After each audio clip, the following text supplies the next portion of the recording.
Thank you for downloading the Inspirational Women of Portsmouth podcast. My name is Ronnie Edwards and I run Pomodzi Creatives, which hosts the Inspirational Women of Portsmouth Awards.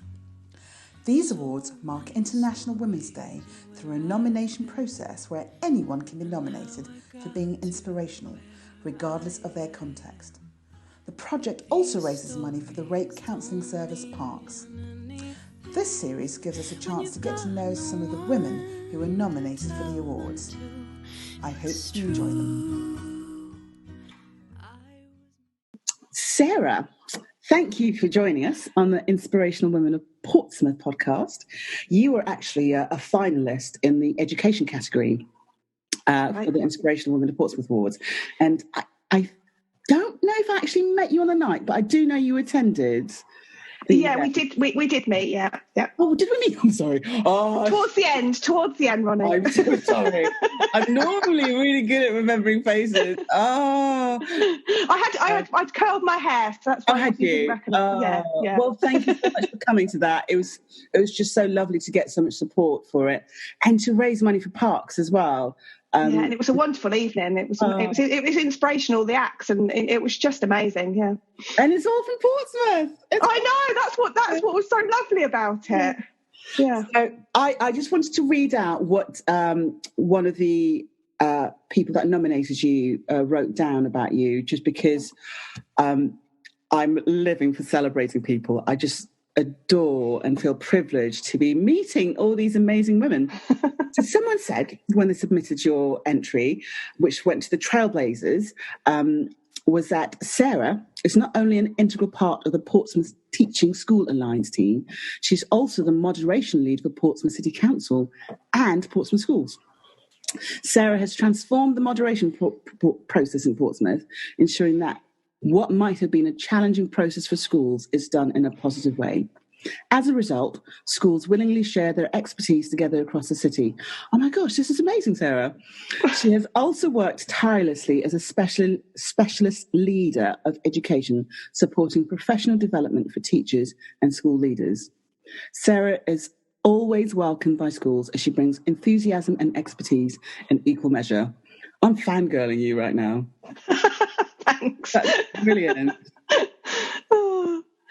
There's quite a lot that you fit in on a average day, it sounds like. I also train student teachers, which I love as well. So that's another part of my Where are you based, Sarah?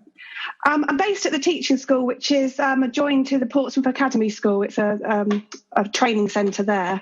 But I spend a lot of time in different schools, working with schools, supporting them, and just trying to raise standards of education across Portsmouth. So. Oh, fantastic. So you must be facing quite a challenging time in this lockdown scenario.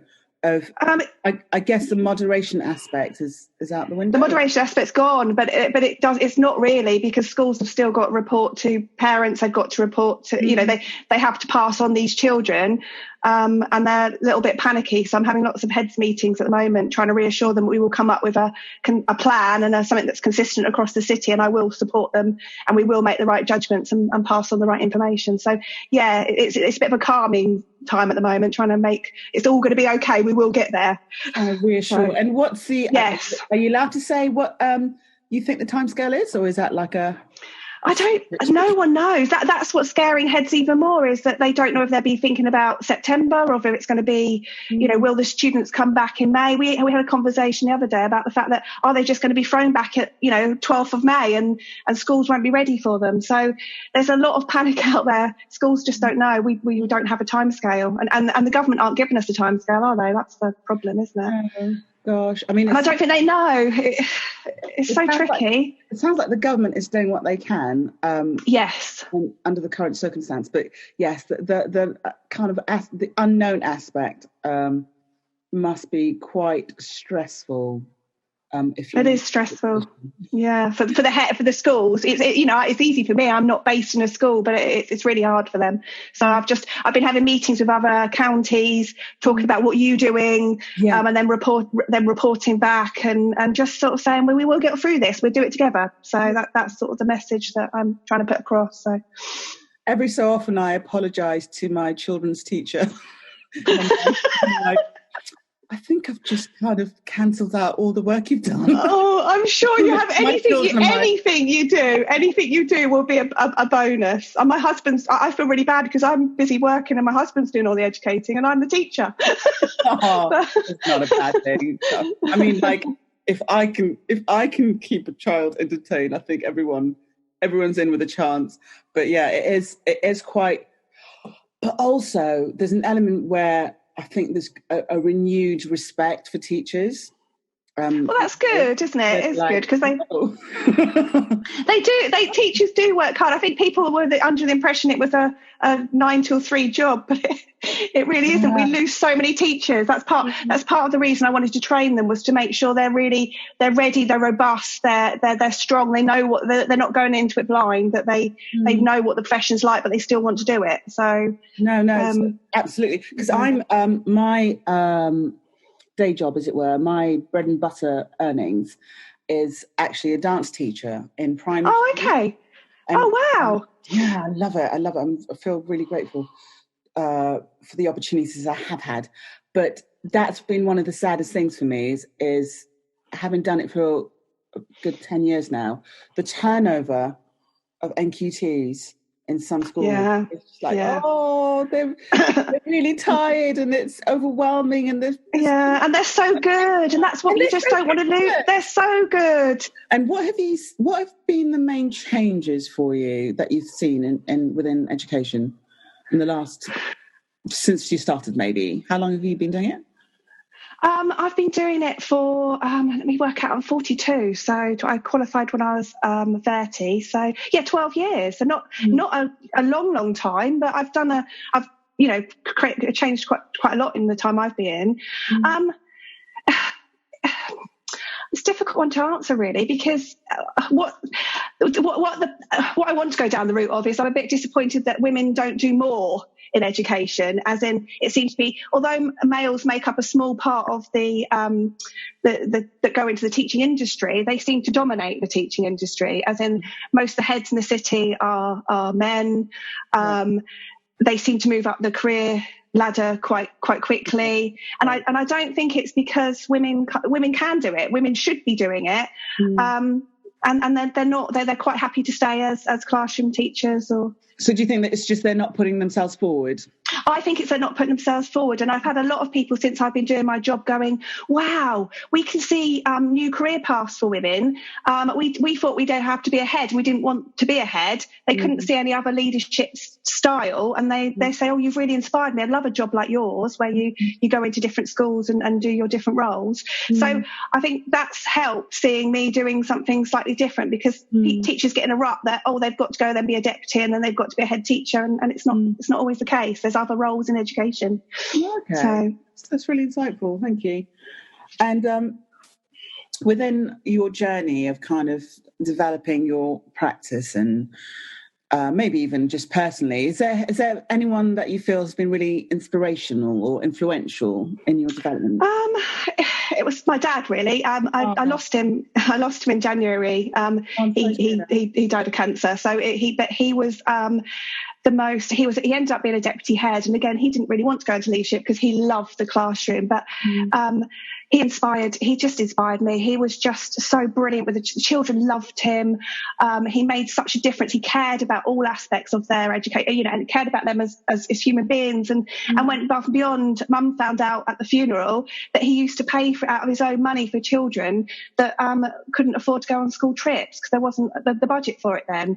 So and when we found that we had the funeral, she only found out at the funeral, and so we just someone came up to her, and there was pupils that had written letters that was read out at the funeral that they said he was the most inspiring teacher. So it was, for me, it was just, and he never knew it. He was such a selfless man. He just was, he just did it because he loved what he did, and people, and we didn't find out all this stuff till the funeral. So that just says a lot about your father. Yeah, and if I was half my father, I'd be over the moon. But if I got some of his traits, I'd be over the moon. So he's really inspired me to go into education. So that's I'm kind of still at that moment of somebody coming up to your mum, telling them All the I know. She had no idea. She had no idea. So overwhelming. Oh my gosh. Do you think you are kind to yourself? You've achieved a lot. So I'm not kind to myself. The first thing I do is I look at what I can do better. I pick up on any negatives, not in a bad way, because I always think, well, yes, that is right, and I will do something about it. So I will pick up on it and think, I'll change that, and I'll change that about my practice, or yeah, you're right about that. I'll put support in there where it needs to be. But I never stop and go, oh, what good have I done? I'm always thinking about what more I can do, if that makes sense. And I wish it takes people like my colleagues at teaching school to say, Sarah, stop. You're doing. The lady that nominated me always makes me stop and say, look at all the positives. Look at all the feedback from the courses that you've run, and that's positive. You're just picking up on one person that didn't enjoy the training. So she's very good at making me stop and say, no, you are doing a good job, because I'm not very good at that. And I think that's quite not that I'm an expert in this, of the amazing inspirational women in leadership that I've spoken to. Everyone has a little bit of that in them. It's almost quite like a feminine trait of right, self-evaluating in a like uber critical way. And I'm reading. Have you read Lean In? Yes, I have read Lean In. Yes. And I don't know, her talking, I can't remember who the author is now. She runs Facebook. But she was saying how that's her experience of women as well. It's like, really, just they don't lean in. They don't put themselves forward.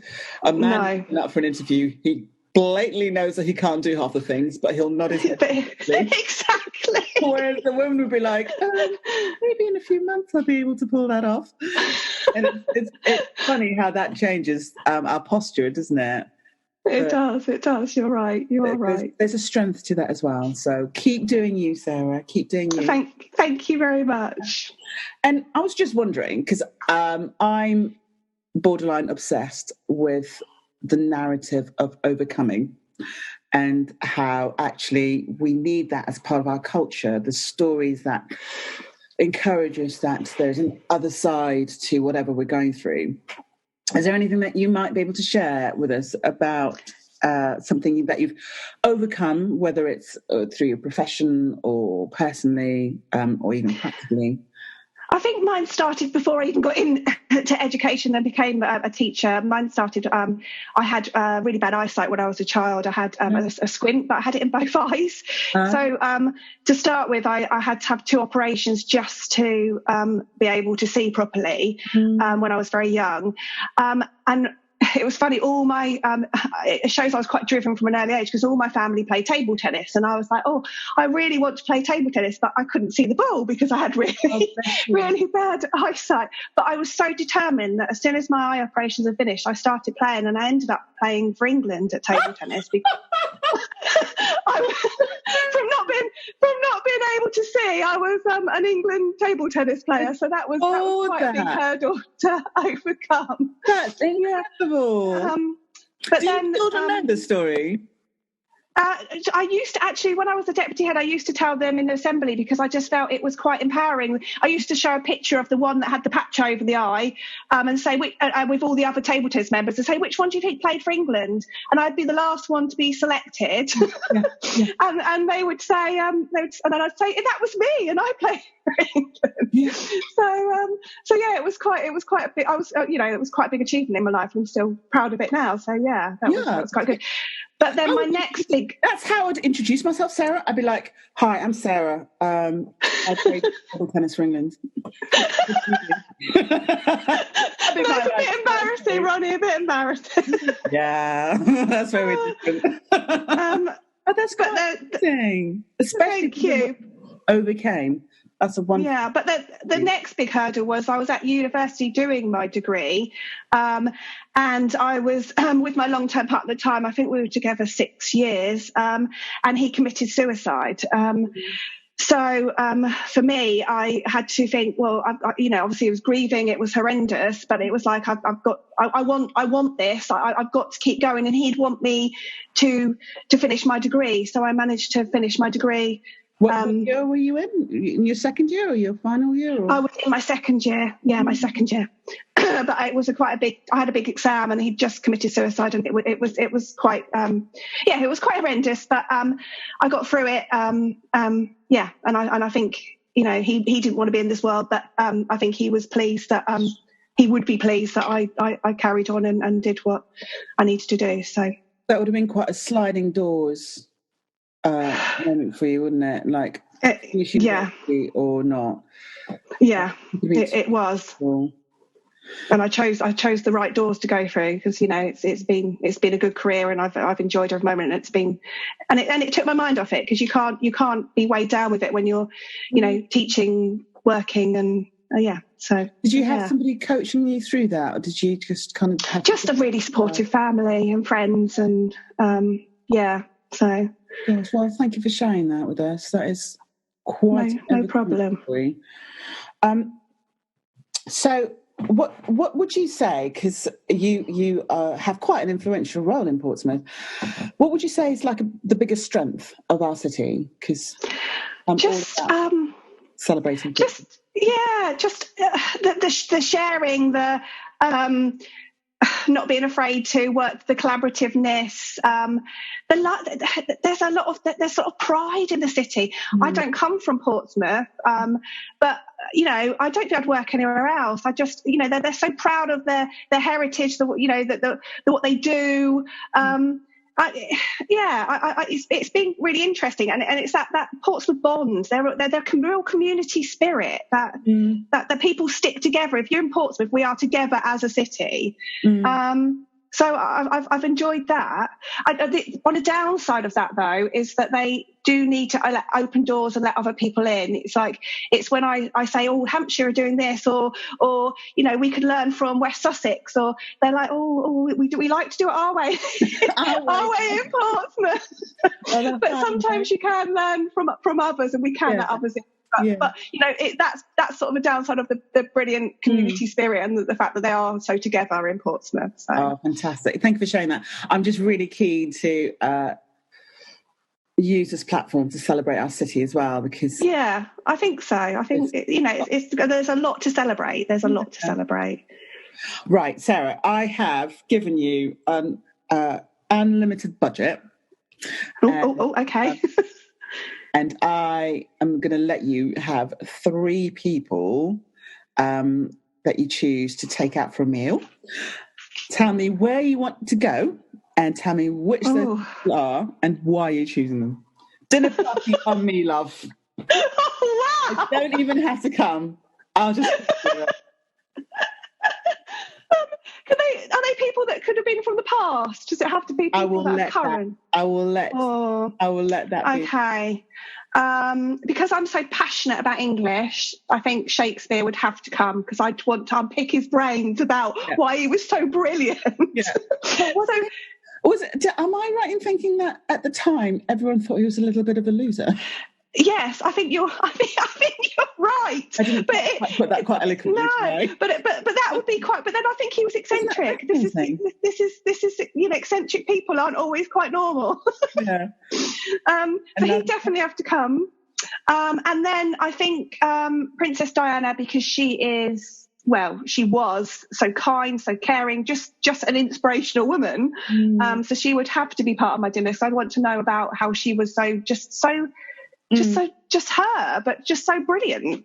And then, now it's a hard one. There's so many. You could have the celebrities, but I don't know. I think Nelson Mandela, I'd want him at my dinner party, because I just want to know how you are so driven, passionate, how you can change things so dramatically. He was the epitome of forgiveness, wasn't he? Yes. Yes. I don't know if I know I wouldn't be able to exercise that level of forgiveness who'd done me wrong. No, I agree. So I want to spend time with him and know all about it and about his life. And I think it would be good dinner party. And I don't mind where I eat. I've always fancied a bit of fine dining. I've never done it, so maybe if it's on you, or maybe the Ritz would be lovely. Yeah, I'll pay for it. But I'd be happy having my dinner party at McDonald's if it meant I got to spend time with these brilliant people. So. McDonald's.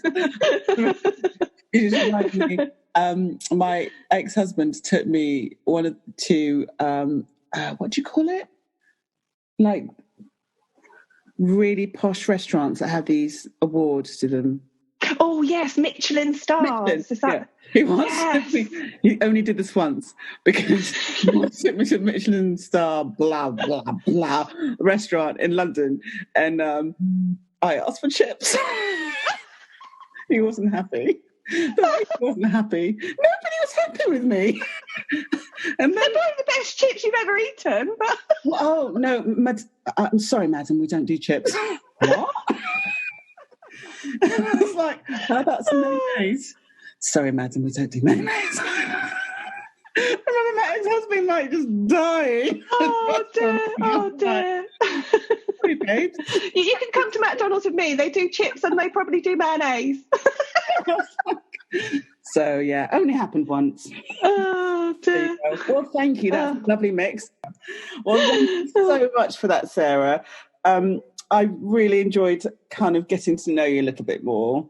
Yeah, I enjoyed talking to you. Thank you, Ronnie. It's been really good. I was worried about it because I was thinking I'm not very good at talking about myself, but I made some notes. But it was okay. You made it a very relaxing experience. So. Oh, I'm glad. Well, thank you for your time. Thank you ever so much. All right then.